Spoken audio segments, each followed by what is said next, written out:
One of the most useful things I do with MS is not adding more, it is leaving space. And that may sound almost too simple, but for me it has become one of the most important rules of daily life.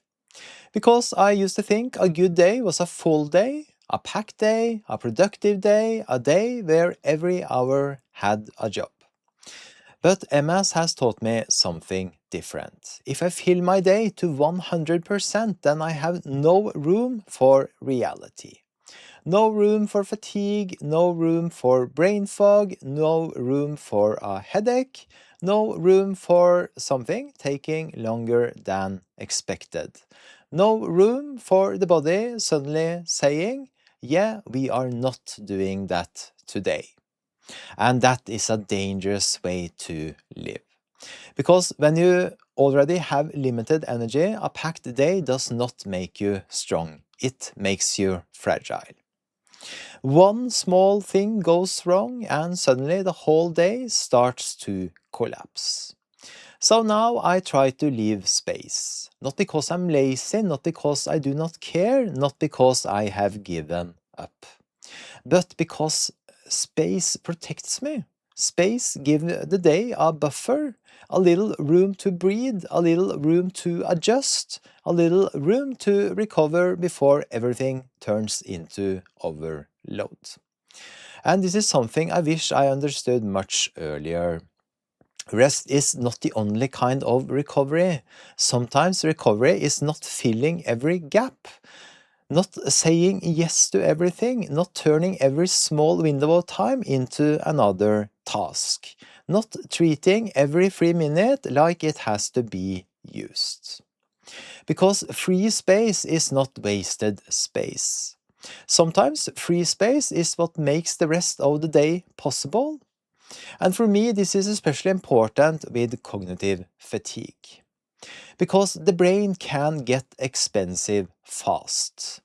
Noise, messages, decisions, people, plans, small changes, unexpected problems.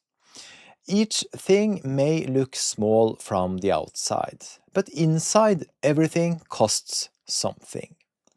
And if I have already spent all my energy before the day is halfway over, then even simple things can become heavy. And that is why I try not to plan my day for the version of me I hope will show up. Instead, I try to plan for the version of me that might actually show up.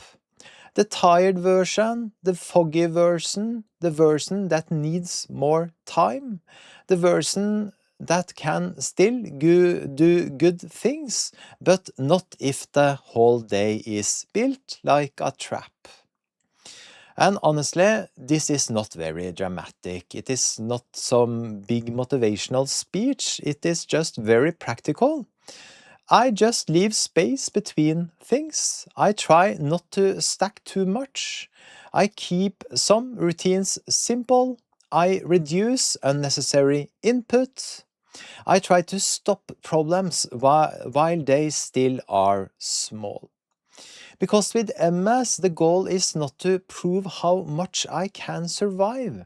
The goal is to build a life I can actually live.